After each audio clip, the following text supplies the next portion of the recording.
Olá, pessoal. Eu me chamo Bianca, sou aluna de medicina da Universidade Sul-Americana, do oitavo semestre, e hoje eu vou começar uma revisão sobre farmacologia. Nós temos a nossa prova, e aí eu vou iniciar então pela primeira parcial, os conteúdos da primeira parcial. Primeiramente, a gente tem uma introdução básica, né, sobre farmacologia, sobre o que é a farmacologia, que é o estudo das propriedades e os efeitos sobre as funções dos organismos, né, dos fármacos.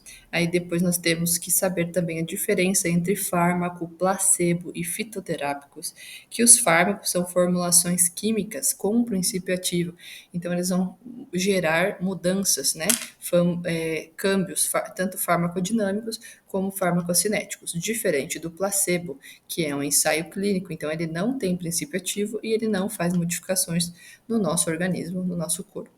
O fitoterápico também, que é uma formulação química caseira que produz mudanças, mas na maioria das vezes ele não pode ser industrializado como um fármaco. Ok? Aí depois nós temos a farmacocinética, que é o estudo do movimento do fármaco dentro do organismo, e também a farmacodinâmica, que é o estudo da reação do corpo mediante a administração desse fármaco. Então, como que o meu corpo vai reagir a partir de administrar o fármaco? Eu vou sublinhar aqui os principais conceitos que são importantes para a prova. Depois, a gente tem, então, que saber também sobre a biodisponibilidade, que a biodisponibilidade está estritamente relacionada entre a concentração do fármaco que se administra e a quantidade na circulação sistêmica. Ou seja, isso depende da absorção e pode ser absoluto ou relativo de acordo com a via de administração. Então, eu vou lá, tomo o medicamento pela via oral e digamos que ele tem que passar no primeiro passo lá no fígado. Aí eu já tenho uma diminuição dessa biodisponibilidade do meu fármaco. Então, essa seria a relação entre a concentração do fármaco que se administra e qual a quantidade que vai estar lá na nossa circulação sistêmica. O que nós temos disponível? Biodisponível para uso, né? Aí depois a gente tem a bioequivalência, que a bioequivalência a gente tem que compreender quando a gente fala de genéricos, fármacos genéricos, que é quando um fármaco tem os mesmos ingredientes ativos, são idênticos em potência ou concentração, dosificação ou a via de administração. E se considera dois fármacos bioequivalentes quando a velocidade e magnitude de biodisponibilidade do ingrediente ativo não são diferentes. Então, bioequivalência é o tanto de equivalência que um fármaco tem para com o outro, principalmente em genéricos, ok? Depois a gente tem a forma farmacêutica, que é a apresentação final do ingrediente, ou excipiente, que está lá para colocar características específicas naquele fármaco, os aditivos, que são substâncias incluídas na fabricação dos medicamentos, que atuam como um veículo farmacológico até o lugar de ação, ok? O aditivo, ele é um veículo farmacológico. Então, aditivo, veículo farmacológico. Profármaco, importantíssimo a gente saber que são compostos farmacológicos inativos quando se administra, ou seja, por exemplo, os omeprazóis, o omeprazol, quando a gente ingere ele, a gente tem que ingerir 30 minutos antes das comidas. Por quê? Antes da alimentação. Porque ele é um profármaco e ele só se ativa lá no estômago com o ácido gástrico. Então, ele é convertido em sua forma ativa pelo metabolismo. E, então, são compostos que são inativos quando se administra e convertidos em forma ativa pelo metabolismo lá dentro do nosso corpo, ok? A gente tem alguns outros exemplos, que é o clopidogrel, prednisona e também o enalapril. Mais alguns outros conceitos. A gente também é importantíssimo saber o mecanismo de ação. O que é o mecanismo de ação? Que é o processo produzido nas nossas células devido a ações dos fármacos no nosso organismo para que a gente tenha um efeito desejado, né? E aí depois a gente fala também sobre potência, que é a medida da quantidade relativa de uma droga que se necessita para produzir um efeito terapêutico. Ou seja, se eu tenho um medicamento que ele tem maior potência, eu preciso utilizar menos doses para ter um efeito terapêutico. E se eu tiver um medicamento com pouca potência, a minha dose vai ser sempre maior, ok? Depois, eficácia, que seria a capacidade desse fármaco de produzir efeito terapêutico, também é importante a gente saber. Vou grifar aqui novamente.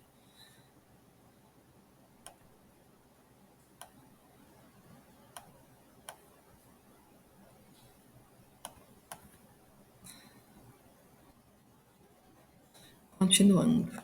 Então, principais conceitos que a gente tem que saber entram a farmacocinética, ou seja, efeito do organismo sobre o fármaco, e a farmacodinâmica, efeitos do fármaco sobre o organismo. Depois também a diferenciação de fármaco, placebo e fitoterápico. Sim ou sim tem que saber que o fármaco é um ensaio clínico, sim, é um ensaio clínico, ele passa por ensaio clínico, e aí depois a gente tem as mudanças no corpo e a sua industrialização. Outro fator importantíssimo para a prova são os efeitos, de saber diferenciar o que é um efeito secundário. Efeito secundário é o mais comum, é o sono, cefaleia, náusea e vômitos. É aquilo que pode se esperar no meu paciente. Né? Eu posso esperar. Você vai tomar, por exemplo, AINES. Pode ser que a longo prazo você desenvolva uma gastrite. Então, é um efeito secundário a ao uso dos AINES, né? E já aqui no efeito adverso, o efeito colateral ele é mais raro e pode ir de efeito tóxico quando não se diagnostica com o tempo, a dano celular, tisular e já não se recupera. Então a gente tem que fazer notificação desses tipos de efeitos adversos quando acontece no paciente. Por exemplo, síndrome de Steven-Johnson, né? É um exemplo bem clássico de efeito adverso. Seguindo na farmacocinética, a gente tem que saber que a farmacocinética ela estuda o curso temporal da concentração plasmática dos fármacos e seus metabólitos, ou seja, o movimento do fármaco dentro do organismo, ou o efeito que ele provoca no meu corpo entre a relação da dose, da concentração plasmática e o efeito terapêutico em geral. Parâmetros importantes, alguns conceitos que a gente tem que saber, é a concentração plasmática máxima, que é a concentração mais elevada no plasma depois que a gente administra o fármaco, coincide com o tempo em que se produz o máximo efeito do fármaco. Por exemplo, digamos, vou falar novamente do omeprazol. O omeprazol é um profármaco, eu tenho que dar ele 30 minutos antes do alimentação para o meu paciente e digamos que a concentração plasmática máxima que vai ter lá vai ser 1 hora depois, ou seja, coincide com o tempo em que se produz o máximo efeito daquele fármaco no meu organismo. O tempo que se tarda para alcançar a concentração máxima, também, que é o tempo Tmax, que esse tempo depende de grande medida da via de administração também. Por exemplo, se é intravenoso, provavelmente vai ser mais rápido, né? Como é lógico, é mais curto quando se utiliza na via intravenosa. Então, tempo que se tarda a alcançar concentração máxima é mais curto na via intravenosa. Tempo de latência, que é o tempo em que demora para alcançar a concentração mínima eficaz, que é desde quando eu administro esse fármaco até o tempo que aparecem os primeiros efeitos terapêuticos. Por exemplo, eu vou dar um paracetamol para o meu paciente, a partir de 40 minutos que eu vou ter a concentração mínima eficaz, concentração mínima de efeito terapêutico desse medicamento. O tempo de eficácia, que é o tempo durante que as concentrações plasmáticas se situam por cima da concentração mínima eficaz. O tempo de eficácia, então, é o tempo em que o meu fármaco continua fazendo efeito. É o tempo que o meu analgésico continua diminuindo a dor desse paciente. Diminuindo a dor de forma corriqueira, né, que eu tô falando, porque não diminui a dor, ele só aumenta o umbral da dor. Depois a gente vai falar disso. Intensidade do efeito. A intensidade do efeito está em relação com a diferença que existe entre a concentração máxima e a concentração mínima eficaz do medicamento. Ou seja, tem relação direta entre a concentração máxima, o máximo que eu tenho lá de quantidade de medicamento e a quanto que é o meu efeito terapêutico, ok? Concentração mínima eficaz novamente, por em cima do que se observa. Concentração mínima tóxica, por em cima de qual se observa efeitos tóxicos, por exemplo, o AS, o máximo é 4 gramas de paracetamol por dia. Depois nós já temos alguns efeitos tóxicos. É sobre isso que se fala.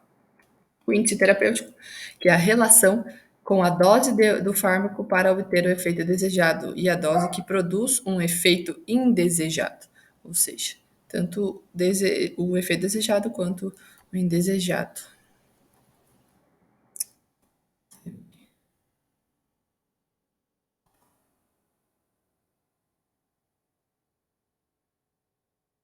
Por exemplo, o fármaco que tem um índice terapêutico baixo deve administrar com precaução, porque aí a gente tem a questão da potência, novamente. Quanto mais potência, menor dose. Quanto menos potência, maior dose de fármaco eu vou administrar. Sobre farmacocinética ainda, é composta por 4 processos básicos, isso a gente tem que saber, né? Que é a absorção, distribuição, metabolismo e a eliminação do fármaco. Também temos que saber que, por exemplo, a absorção, ela vem através do tipo de administração, ou seja, via administração intravenosa, via oral, tópica, e inclui processos de liberação da forma farmacêutica, até chegar na nossa circulação sistêmica, né? E aí tem alguns fatores que podem depender da absorção do fármaco, que estão relacionados com o fármaco, que são as características físico-químicas desse fármaco, o tamanho dessa molécula, a lipossolubilidade, como que vai acontecer quando ele entrar no nosso corpo.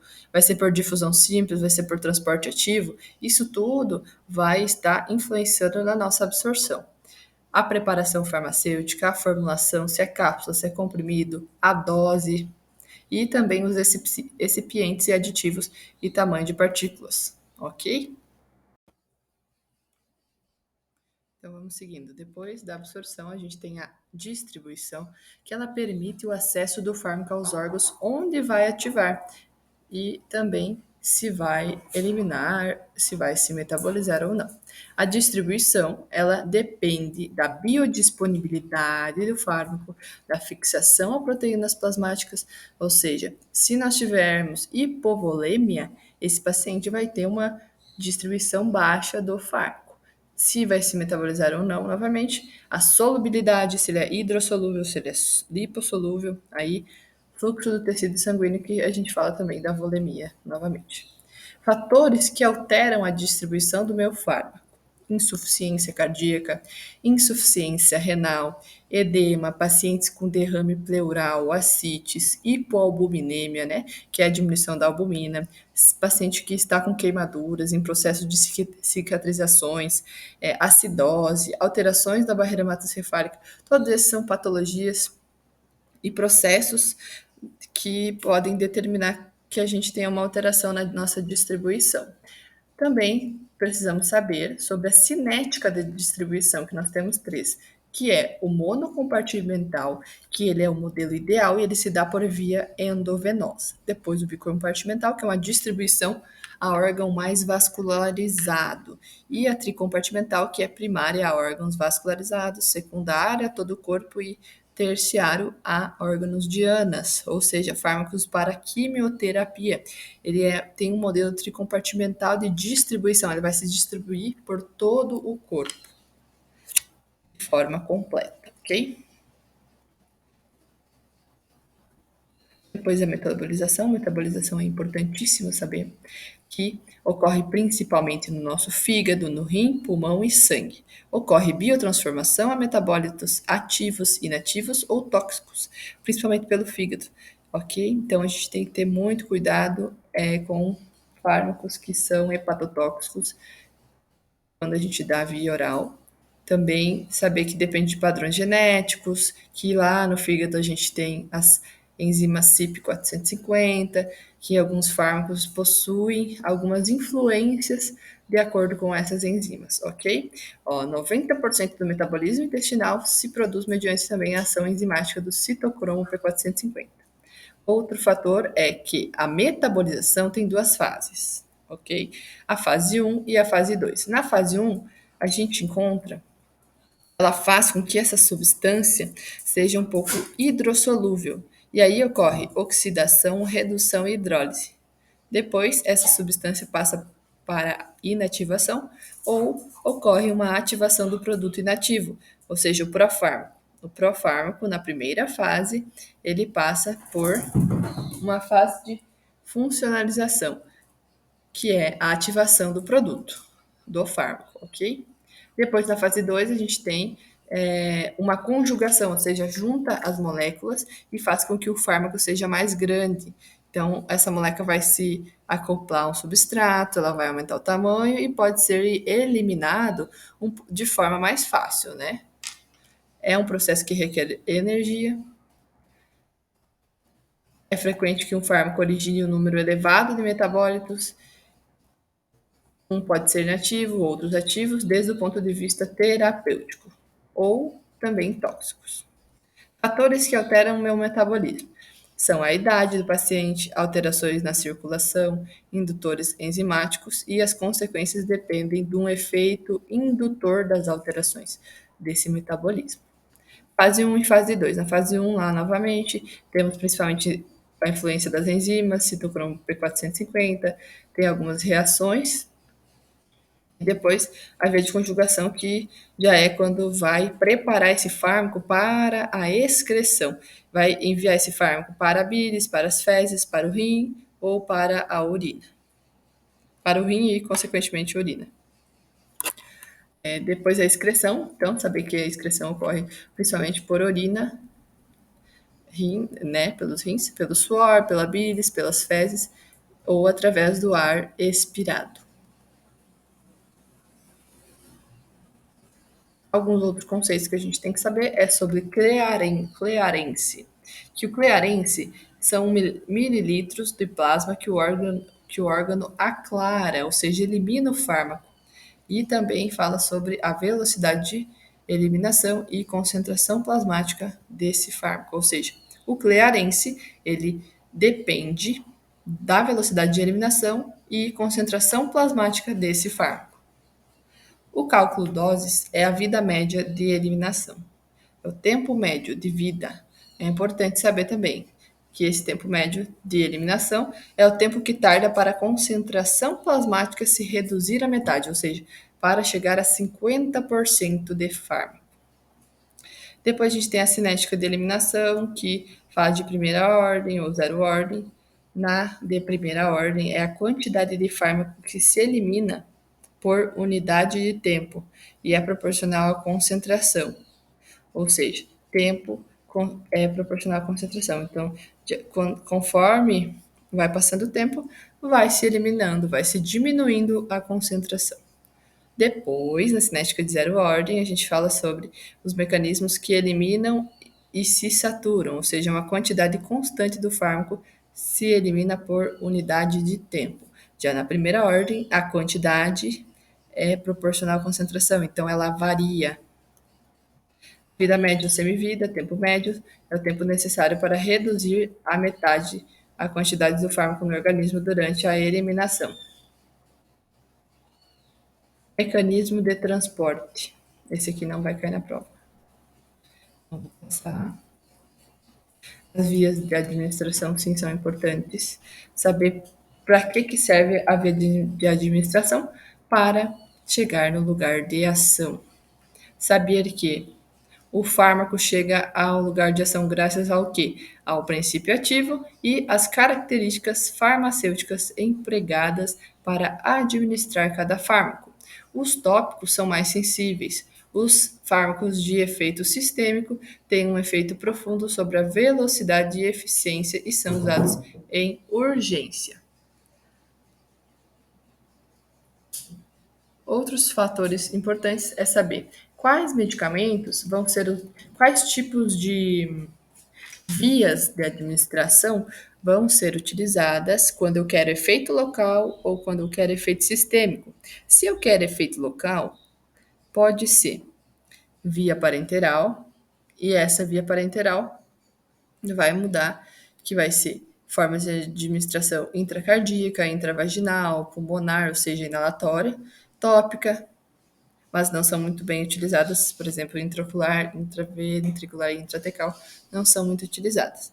E aí depois a gente tem o efeito sistêmico, que ele está mais relacionado à via enteral e via parenteral, ao trato gastrointestinal, principalmente comprimidos, xaropes, supositórios, ou seja, oral, sublingual e retal. O sublingual também é um dos principais utilizados para efeito de urgência, porque a absorção é mais rápida. E aí o medicamento diretamente ao sistema vascular também pode ser utilizado com anticonceptivos, injetáveis, inalatórios, endovenoso, intramuscular, subcutâneo, tem todo esse tipo de administração. Depois, o que a gente poderia entender principalmente aqui que é importante? Saber que quando a gente utiliza a via sublingual, a gente evita o primeiro passo, tá? A gente evita o primeiro passo e aumenta a absorção desse fármaco, absorção e biodisponibilidade. Então, vantagem, rápida absorção, estabilidade desse medicamento, evita o primeiro passo. Desvantagem são que são doses pequenas, talvez o sabor também seja desagradável para o paciente e a absorção é limitada em medicamentos hidrossolúveis, ok? Aí depois a via oral, a vantagem principal é a alta administração e é indolor também, e a absorção pelo trato gastrointestinal e menor custo. Via oral é bem mais tranquilo para o nosso paciente. Na desvantagem, às vezes é ineficiente e lento início de efeito, então demora, por exemplo, a analgesia vai demorar um pouco mais, sofre efeito do primeiro passo, então a gente tem perda na nossa biodisponibilidade, na metabolização, irrita a mucosa, então o paciente pode vir depois com uma gastrite a longo prazo. Então, ele tem algumas desvantagens em relação a problemas, a patologias, né? Também. E aí, na via retal, a gente tem algumas vantagens, que é o rápido efeito, só que a desvantagem é que a absorção pode ser irregular ou incompleta, embora o efeito seja rápido. Ó, uma das vias de administração que genera rápida eliminação do fármaco é a endovenosa. Continuando, via intravenosa, diretamente na circulação sanguínea. Então, absorção rápida, vantagem é precisa e exata, né? Se eu colocar 500 miligramas, que vai estar lá 500 miligramas. Pode dar-se grandes quantidades indoloras, a biodisponibilidade também é completa e rápida e as situações de urgência ela é muito bem usada. As desvantagens são alto risco de efeito adverso, né? Porque como a quantidade, na maioria das vezes, é precisa e exata, rapidamente a gente vai ter altas doses de concentração e aí nós vamos ter alto risco dos efeitos. Não é adequada para substâncias oleosas. Não esquecer, substâncias oleosas eu não utilizo a via intravenosa.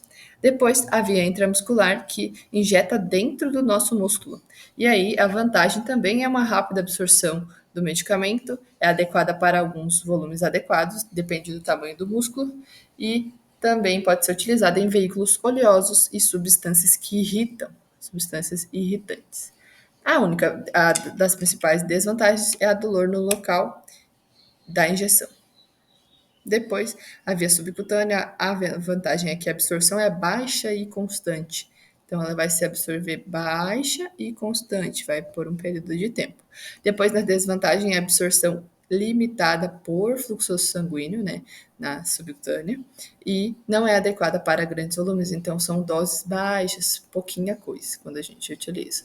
E aí pode também causar uma necrose ali na pele, de acordo com o tipo de substância que você vai injetar.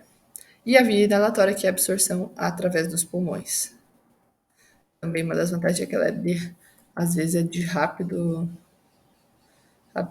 absorção e efeito terapêutico. Bom, falando sobre a via tópica, é importante saber que na via tópica a gente pode utilizar o quê? Nas mucosas nasais, intravaginal, oral, ocular e no ouvido também, tá? Tem a dérmica, que é como se fosse loções, né? E a transdérmica, que é a absorção através da pele. A dérmica, via tópica dérmica, é ação local. Já a transdérmica, ela pode, são medicamentos que pode ter uma ação sistêmica. Então tem que ter cuidado com isso também. Na farmacodinâmica, então, vamos lá. Falamos de farmacocinética, onde a gente tem absorção, distribuição, metabolização e excreção ou eliminação. Agora a gente vai falar sobre farmacodinâmica, então a gente vai falar sobre mecanismo de ação, efeito bioquímico e fisiológico. Vamos falar um pouco aqui sobre fisiologia e bioquímica.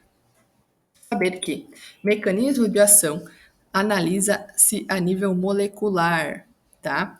Porque como que acontece esse fármaco entra, o que ele ativa, o que ele não ativa, qual receptor que ele vai estar atuando para fazer o meu efeito terapêutico, para diminuir a minha dor, para diminuir minha gastrite, né? Para acordar meu paciente, para fazer com que meu paciente esteja sedado. Tudo isso é mecanismo de ação. Bom, então, falando sobre ação farmacológica, temos que saber que sempre vai se dar por algum receptor quando ela une ou interaciona. Então, a ação farmacológica depende de interações com enzimas, efeitos osmóticos, radioisótopos, quelação e efeitos indiretos. Acredito que esse tipo de coisa é muito específico, então não vai se perguntar na prova final. Né? Vamos seguindo. Fármacos de ação inespecífica, que são ações não exercidas sobre estruturas precisas, e ação específica é sobre estrutura precisa. Bom, aqui o que a gente tem que saber também, que é importantíssimo, é sobre agonistas e antagonistas. Os agonistas, eles precisamente vão ter uma função positiva sobre o receptor. Por quê? Porque ele vai se unir àquele receptor, ele vai ter afinidade e vai fazer eficácia. Então, ele vai desencadear uma resposta biológica. E tem situações do nosso corpo que não é possível ocorrer essa resposta necessária, como no hipotiroidismo. Então, a gente vai usar um agonista, ok? Aí tem agonista parcial, agonista inverso, agonista antagonista, que no agonista antagonista são dois fármacos que têm afinidade e eficácia, mas um deles tem uma maior afinidade, e aí ele vai ocupar um receptor, ok? E aí ele vai bloquear a ação do segundo fármaco, que é antagonista. Ou seja, agonista, receptor, afinidade e resposta biológica. Todos os agonistas sempre vão ter eficácia. O antagonista, ele não tem eficácia, porque ele não tem afinidade àquele receptor, então ele não se ativa, ele não tem resposta, ele bloqueia.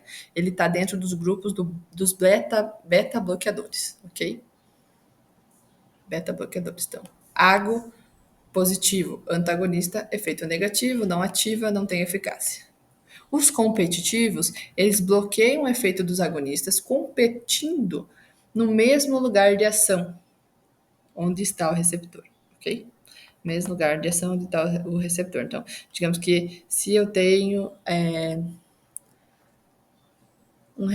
o inibidor da bomba de próton, o omeprazol é o inibidor da bomba de próton, ele inibe a bomba de próton. Se eu tiver o antagonista competitivo da bomba de próton, ele vai se fixar na bomba de próton e não vai deixar com que eu antagonize, ou vice-versa. O não competitivo, ele se une a sítio de ação diferente do agonista. Do agonista. Aqui que mudou. A ação não se contrarresta com o aumento da dose do agonista, então o não competitivo não adianta eu aumentar a dose do agonista, que não vai se contrarrestar, não vai fazer o contrário, e o efeito máximo do agonista diminui, pode ser reversível ou irreversível.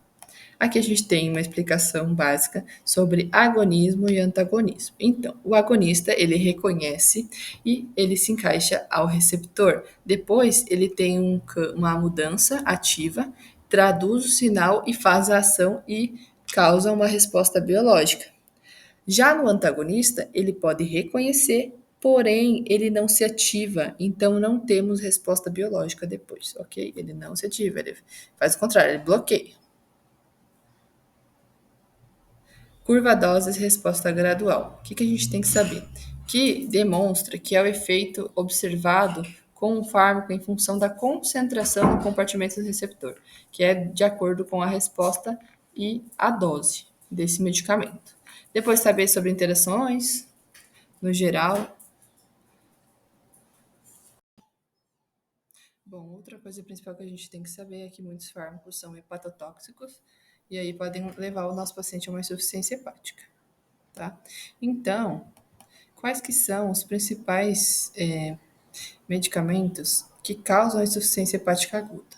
Aí a gente tem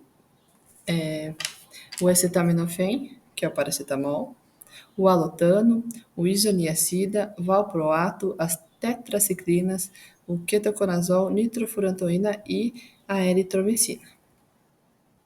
O Dr. Nery passou um pouco da clínica, da insuficiência hepática, mas acho que não é importante. A farmacologia, né? Saber que a insuficiência hepática, o que ela vai afetar? Como a gente tem muitos fármacos que passam pelo primeiro passo no fígado, vai afetar a farmacocinética, o metabolismo, né? E a farmacodinâmica de forma substancial. Isso depende, claro, da gravidade da enfermidade. E também que influi nos metabolismos de fármacos, de forma que a massa hepática vai estar alterada, as funções biosintéticas e também biotransformadoras, ok? Altera a concentração do fluxo sanguíneo hepático, altera a concentração da albumina e das bilirrubinas, em geral, todo o metabolismo.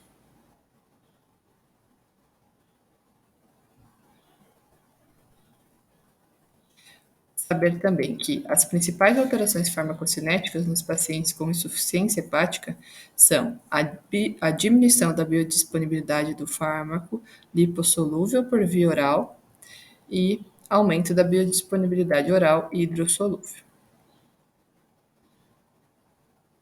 Também se faz uma diminuição do aclaramento hepático, por diminuição da capacidade da eliminação desse fármaco, diminuição da excreção biliar e também do fluxo sanguíneo, como a gente tinha falado anteriormente. O que acontece em casos de insuficiência hepática e insuficiência renal? A gente tem que fazer com que esses fármacos tenham um ajuste de dose. Para quê? Para que a gente tenha realmente um tratamento eficaz nesse paciente, porque senão a gente vai tratar e na realidade não vai ter um efeito terapêutico. Então, primeiramente, a gente vai sempre utilizar uma dose normal. Por exemplo, no paracetamol, a gente vai iniciar com 500 miligramas. Se esse paciente não melhora, a gente aumenta a dose até que ele melhore. Caso, claro que na insuficiência hepática a gente sabe que o paracetamol é hepatotóxico, então a gente já não vai fazer isso. Mas em outras questões, a gente poderia agir dessa forma com o ajuste de doses. É só um exemplo, tá? E aí não há um método quantitativo preciso, não existem recomendações precisas para esse tipo de ajuste, né? E tem maior risco de alteração da farmacocinética. Os principais fármacos que a gente precisa evitar aqui novamente, então, são o AS, né? A fametidopa, evitar cloranfenicol, reduzir a dose de cefotaxina, amiodarona, reduzir a dose de metronidazol, naproxeno, rifampicina em pacientes que têm insuficiência hepática. E evitar, em caso severo, também o ibuprofeno, que é hepatotóxico. Aí depois o uso dos fármacos no embaraço, que é importantíssimo a gente saber quais que são, que fazem efeitos teratógenos.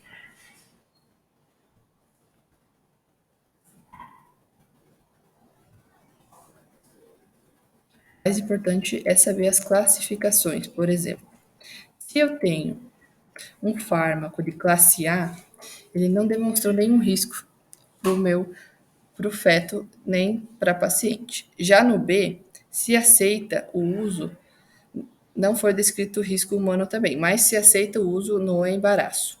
E a classe C só se deve utilizar se o benefício supera o risco, ou seja, risco-benefício. Já na classe D, a gente tem um risco maior para o feto, mas o benefício é para a gestante. Então, a chance de utilizar esse fármaco é maior. Na classe X, na classe X, se demonstra um risco inaceitável para o feto, que é maior do que o benefício quando se utiliza para a mãe do bebê. Então, é extremamente contraindicado. Então, falou classe X, contraindicado. Se falou até a classe D, quando se pensa em gestante, eu posso estar utilizando. Saber também que na gestação a absorção por via oral dos fármacos diminui devido à menor secreção ácida e aumento da secreção do muco, né? Na intramuscular, a absorção aumenta pela questão da vasodilatação e do gasto cardíaco da gestante, tem que ter em consideração isso, e também sobre a distribuição, que ela diminui a união às proteínas plasmáticas, né? Quando a minha paciente está embaraçada. Saber que tem que estar sempre vigiando o paciente e prescrever medicamentos só se for necessário. Sempre evaluar risco-benefício. Bom, agora a gente vai iniciar em outro tópico aqui, que é importantíssimo para essa prova, que são os anti-inflamatórios não esteroideus, que são os AINES. A maioria desses fármacos, eles são anti-inflamatórios, analgésicos e antitérmicos. Porém, como a gente sabe, eles se utilizam para várias coisas. No mecanismo de ação, a gente tem que saber que os efeitos terapêuticos, eles provêm da capacidade da inibição da produção de prostaglandina e também que está interligada em toda uma cadeia que envolve as ciclooxigenasas, que convertem o ácido araquidônico nos produtos inestáveis da prostaglandinas e produzem prostanoides. Dentro desses prostanoides, nós temos o tromboxano e as prostaglandinas.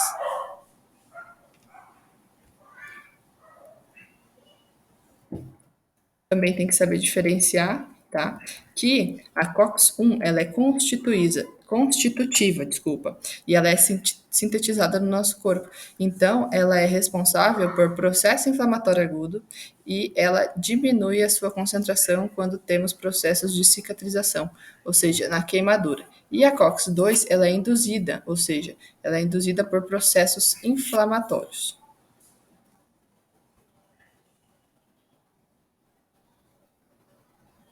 Aí nós temos aqui o mecanismo de ação, e aí que se inicia com os fosfolipídios da membrana, depois a fosfolipase A2, o ácido araquidônico. A partir daí, esse ácido araquidônico com AINES vai ativar COX-1 ou COX-2, inativar, e ativar ou inativar, e daí depois a gente tem as prostaglandinas e os efeitos terapêuticos de cada fármaco. Farmacológicas gerais, analgesia, antitérmico, ou seja, antipirético, anti-inflamatório e anticoagulantes plaquetários. A ação antitérmica, como que acontece? A gente tem que saber que lá no hipotálamo temos o centro termorregulador que entra em desequilíbrio, e aí nós temos a febre, né? A partir daí, a gente tem o aumento das prostaglandinas e faz com que a barreira hematoencefálica seja mais permeável. Esses medicamentos, por exemplo, a dipirona, ela vai diminuir as ciclooxigenasas 1 e 2, que são produtoras de prostaglandinas, e por consequência vai diminuir essa prostaglandina, que faz a resposta do nosso corpo, né? E aí, por consequência, a gente tem uma diminuição da febre. Depois, falando da dor, como que acontece? Os ARNs eles vão lá no umbral de excitação neuronal e eles elevam o umbral de excitação e diminuem, então, a sensação da dor, ok? Os antiagregantes plaquetários, eles, quando não há lesão ou fluxo de sangue laminar, se usa em paciente com risco de trombos e ocorre aumento dos tromboxanos por aumento das plaquetas. Então, se inibe a COX-1, inibe prostaglandina e, por consequência, diminui tromboxano. Então, diminui risco de trombos. Na ação anti-inflamatória, a gente tem vasodilatação, infiltração, degeneração tisular, eles inibem a atividade da vasodilatação, permeabilidade e liberação dos mediadores. Então, diminui os mediadores químicos. E aí a gente tem menor inflamação e vasodilatação. Bom, continuando, eu vou falar agora de forma geral de cada fármaco, para a gente não se estender muito, né? Porque é muita coisa. Então, o que a gente tem que saber? Tem que saber descrever os grupos e cada medicamento. Ou seja, nos salicilatos, a gente vai ter o ácido acetilsalicílico, que é o AS, o mecanismo de ação principal inibe de forma irreversível a COX-1. Porque aí, se ele inibe de forma irreversível a COX-1, ele diminui prostaglandina, ele diminui tromboxana, ou seja, menos plaquetas, então ele tem um efeito anticoagulante, tá? O que a gente precisa saber sobre o AS? Vamos clicar aqui, vamos fazer um esqueminha. Vamos lá. Salicilato. AS. O AS, então, ele inibe de forma irreversível a COX-1. Quais são os principais agora? A gente vai diretamente para principais. Efeitos adversos. A gente tem uma síndrome que se chama síndrome de Rey, tá? Que ela acontece principalmente quando o paciente tem quadro febril ou viral, e aí você trata ele com AS. Então, é um dos principais efeitos adversos relacionados ao AS. Síndrome de Rey.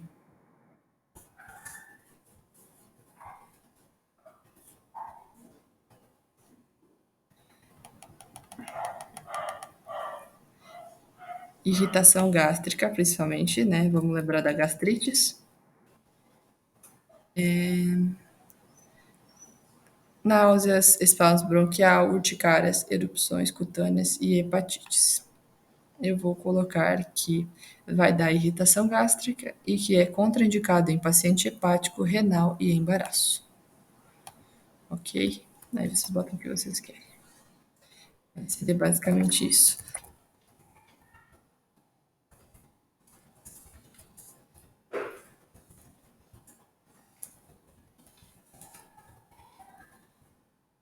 Por quê? Porque se é contraindicado em embaraço, em paciente renal e hepático, com certeza ele vai ter efeitos adversos nesses pacientes, né? Uma questão lógica que a gente tem que analisar.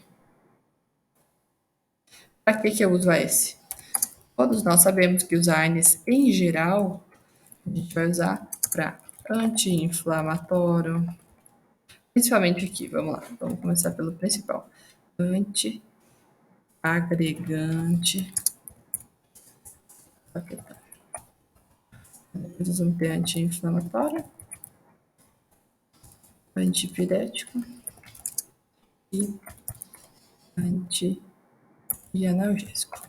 E os últimos são os que são de menos efeito, né, do salicilato, na verdade. Passa pelo primeiro passo. A dose máxima é 5.000 miligramas ao dia. 5.000 miligramas ao dia, o doutor falou, mas no livro está 7.000 miligramas. Vamos colocar, né, porque a gente não sabe como que ele vai pedir. Pode usar em dor aguda de qualquer etiologia. Então, a gente tem que saber coisas mais gerais sobre esse medicamento. E principalmente o mecanismo de ação. Tá? CAS, salicilato, grupo do AS. Continuando. Não se recomenda em pacientes asmáticos e no embaraço o risco é C, porém está contraindicado. Pode interacionar com vários fármacos antiácidos, barbitúricos, insulina, vancomicina. Associado ao antibiótico é ototóxico. Depois a gente tem os paramifenóis. Dentro dos paramifenóis a gente tem o paracetamol, que ele é hepatotóxico, isso aí todo mundo já sabe. Tá? Dentro dos ARNs, falando sobre mecanismo de ação, Principais mecanismos de ação diferentes que a gente tem vai ser o AS e vai ser os COX-IBs, que inibem o COX-2. Eles só inibem o COX-2. São as principais diferenças. Aí aqui a gente tem o paracetamol. A gente sabe que ele inibe COX-1 e COX-2. Tá? São AINES duales que se chama. A gente sabe que pode usar ele no embaraço, a gente sabe que pode usar em ninhos, ele é de uso geral, basicamente. Ele pode ser usado como, principalmente, o que a gente usou? O paracetamol para analgesia. Então, ele tem efeito analgésico, antitérmico. No último caso, antitérmico. Tá? Então, absorção, metabolismo não é muito importante. Saber que não se pode utilizar mais de 4 gramas ao dia, efeito tóxico, tá? Efeito extremamente tóxico. E contraindicado em quem? Novamente, paciente com injúria renal e insuficiência hepática. Simples.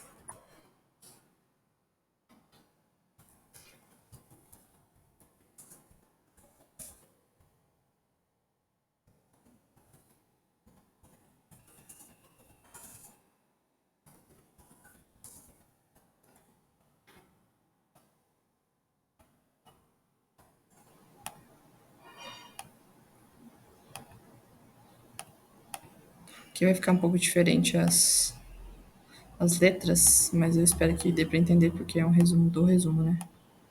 A gente tem que ser rápido porque é muito conteúdo.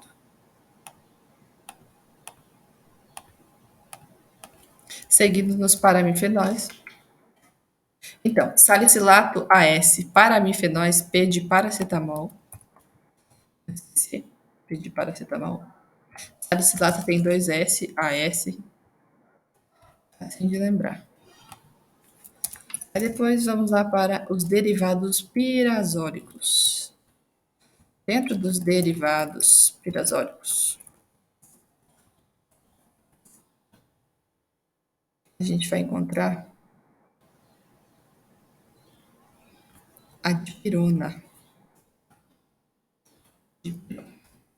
o famoso metamizol.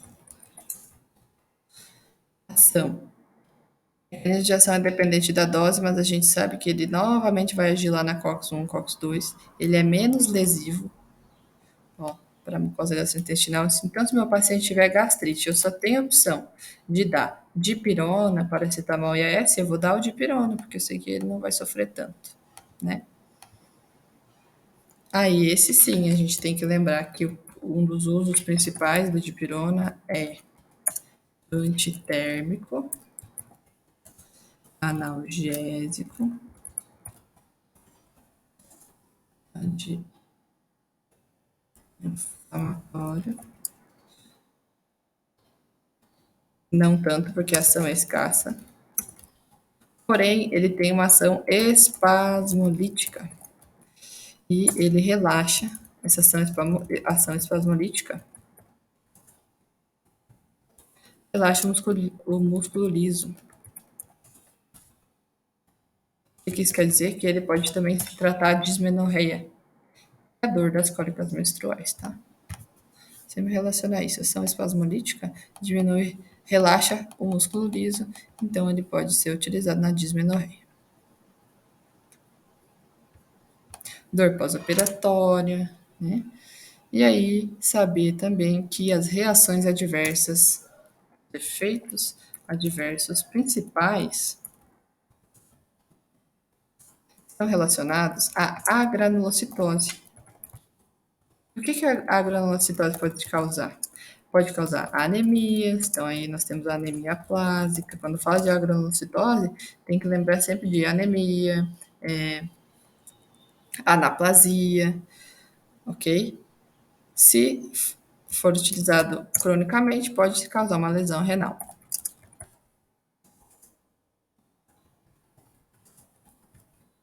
Ok? Seguindo. Depois a gente tem os derivados do ácido propiônico.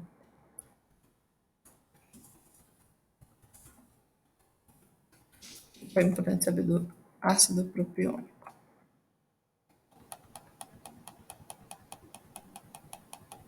Que são vários medicamentos que são utilizados para a dor, tá? A gente fala de ácido propiônico, a gente tem que lembrar de ibuprofeno, ibuprofeno, ketoprofeno, naproxeno, que são os principais. Deixa eu ver aqui.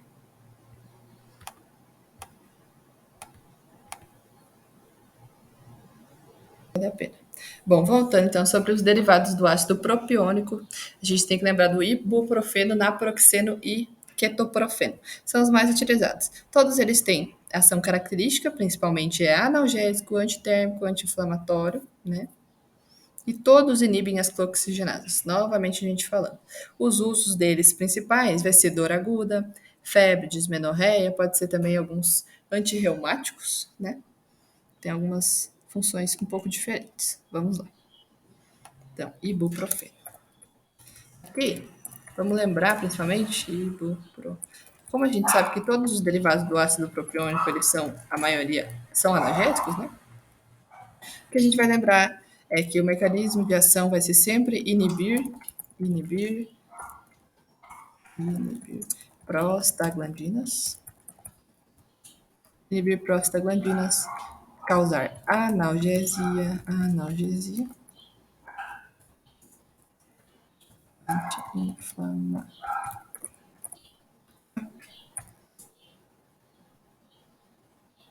Aqui no caso do ibuprofeno, ele também pode ser utilizado em maiores doses como antirreumático, tá? Aqui, maiores doses, não esqueci. E aí, ele pode ser em gotas, pode ser oral ou em xaropes, que é harabes. Depois que a gente falou dos derivados do ácido propiônico, que é ibuprofeno, que é o que o doutor nos passou, que é um dos únicos que a gente tem que estudar, ácido propiônico, a gente vai falar dos derivados do ácido acético. E eles também fazem parte dos inibidores de prostaglandinas, né? E a maioria são analgésicos. Indometacina, o ketorolaco e o diclofenaco. Novamente, indometacina inibe prostaglandinas. Eu nem vou escrever aqui, porque isso aqui já tem que saber, tá? Aí, vamos lá. Aplicações. Vamos utilizar a indometacina como analgésico, principalmente ação periférica, inibição da síntese de prostaglandinas. Isso aqui é óbvio, não tem como saber. Analgésico. Antirreumático, tá? Antipirético, ação central sobre o centro do hipotálamo, produz vasodilatação e antidismenorreico. Por quê? Porque ele diminui também as prostaglandinas lá no útero, ou seja, ação sobre músculo liso. Aí, na artrite reumatoide também, ele pode estar sendo utilizado. Então, é importante. Paciente com artrite reumatoide. Aí tem indometacina, ibuprofeno, paracetamol. Qual que eu vou usar? Vou usar a indometacina. Ok?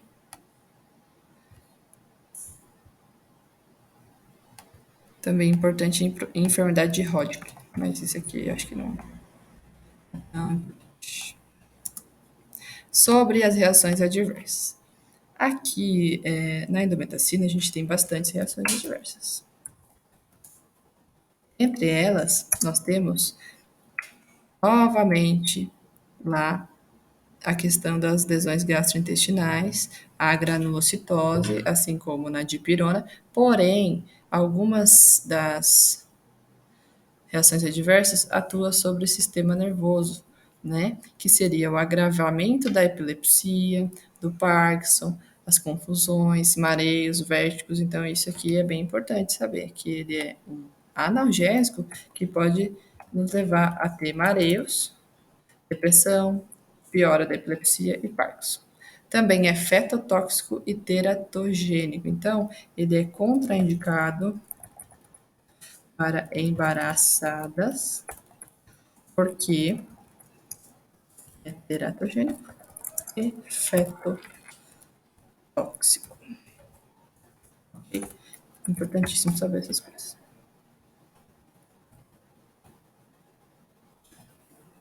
Tem algumas interações com furosemida, beta-bloqueador e anticoagulantes. Ó, inibe diurese e inibe hipotensão. Então, ele pode causar também uma hipertensão, ok? Vamos lá falar sobre o ketorolaco. O ketorolaco, principalmente conhecido como analgésico, não pode administrar mais de 5 dias.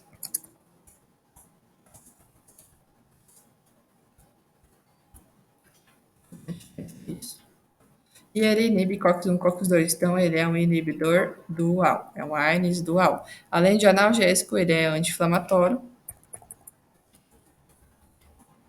E ele se utiliza para dores a curto prazo, ou seja, paciente lá pós-operatório,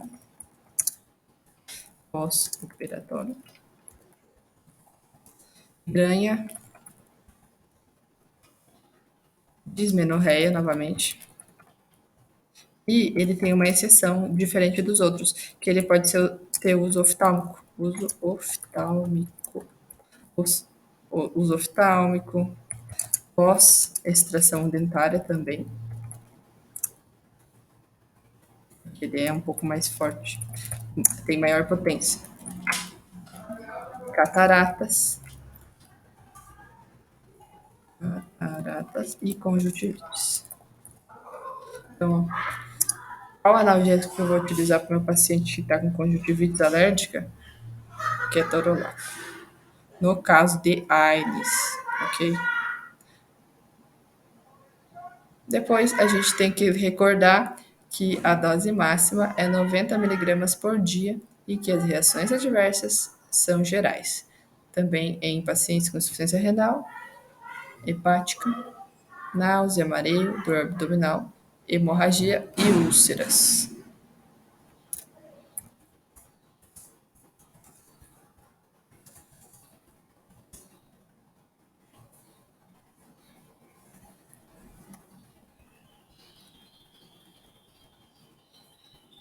Bom, agora eu não posso esquecer que se o meu paciente chegar lá com muita gastrite e muita dor, o que eu posso dar para ele? Não vai ser lesivo, não vai causar efeito sobre a mucosa gástrica. O diclofenaco, que também inibe COX-1, COX-2 e tem ações analgésicas e anti-inflamatórias. Okay? Utilizar aqui a gente pode ter também maior a utilização do que nos outros, né? Em artrite reumatoide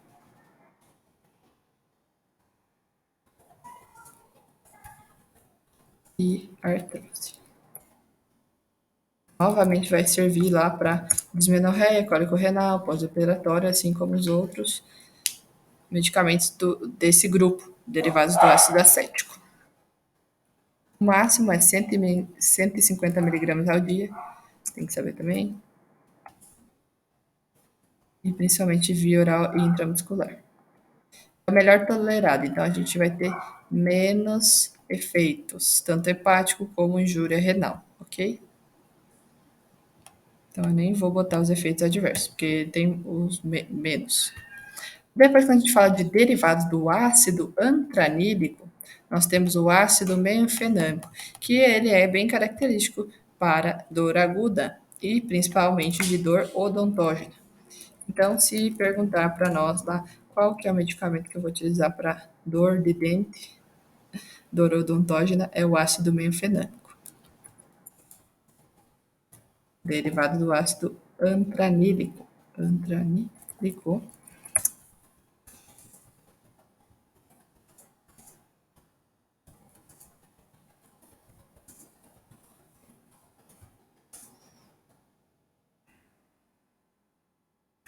Aqui, como ele é um medicamento utilizado pouco ou para apenas uma coisa específica, praticamente, né, que é a dor odontógena, a gente não precisa saber muito dos efeitos das reações adversas, porque ele não se utiliza durante muito tempo, ok? Tem que saber mais gerais. Dentro dos ácidos enólicos, importante saber, os oxicans, né, que são derivados dos oxicans. Então, ácido enólico, já vou lembrar de oxican. O que, que eu tenho no oxican? Piroxican, piroxican, miloxican, que são os principais. O piroxican, novamente, o mecanismo de ação não é muito bem conhecido, porém ele bloqueia as prostaglandinas, tá? E aí, aplicações que são, é o principal a gente saber que é artrites e gota.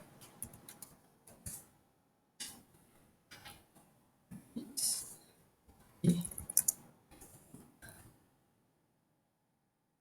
meloxicam, também para inibir prostaglandinas, e aí a gente vai ter artrites, reumatoide, artrose. E aqui a gente vai entrar um pouco diferente, que aí a gente já vai falar de dor crônica, tá? Diferente de outros, que a maioria é das dor aguda, né? Por exemplo, ibuprofeno é dor aguda, mas meloxicam é dor crônica que eu vou tratar.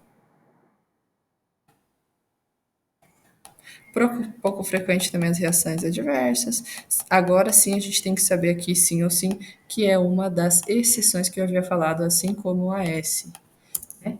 São os colecoxibes. Colecoxib, tem que saber que o mecanismo de ação dele é inibição seletiva da COX-2. Da COX-2. Então, se ele inibe seletivamente COX-2, ele é analgésico, anti-inflamatório e antitérmico. Ele não é uricosúrico e nem antiagregante plaquetário, tá? Analgésico, térmico e anti. Como que eu vou usar esse fármaco? Para artrose, artrites, inflamação, e ele tem um efeito específico, que é reduzir pólipos do colo e do reto, tá? Isso aí é um efeito diferente dos outros. Então, a gente tem que gravar isso aqui também. Seria isso, mais ou menos, dos AINES, que eu tenho que saber. Não preciso saber via oral essas coisas. Reação adversa, hipertensão arterial e infarto agudo do miocárdio. Isso é importantíssimo, tá?